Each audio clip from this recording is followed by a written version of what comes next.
ছিল? ওমর আল ফারুকের আকীদা কেমন ছিল? আর যারা বিশ্বাস করেছি রাসূল স্বাভাবিক আমাদের মতো রক্ত মাংস গড়া একজন মানুষ, রাসূল পৃথিবীর জমিনে যতদিন ছিল রাসূলের বইয়ে আমরা ঈমানদার ছিলাম, তারা আবার রাসূলের ওফাত হওয়ার সঙ্গে সঙ্গে পুনরায় পূর্বের ধর্ম ফিরে গিয়ে মুরতাদ হয়ে গিয়েছিল। তারা অস্বীকার করা শুরু করেছিল রাসূলের রিসালাতকে, যাকাত অস্বীকার করা শুরু করেছিল, নামাজ অস্বীকার করেছে। এভাবে ইসলাম থেকে তারা আলাদা হয়ে গিয়েছে।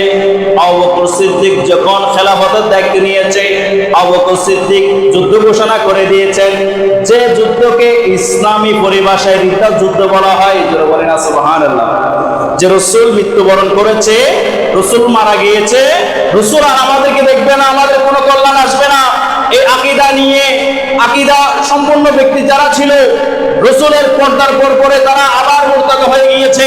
তারা যাকাত দিতে অস্বীকার করেছে, নামাজ অস্বীকার করেছে, ইসলামকে অস্বীকার করে, ইসলামকে অস্বীকার করে পুনরায় পূর্বের কর্ম তারা ফিরে গিয়েছিল।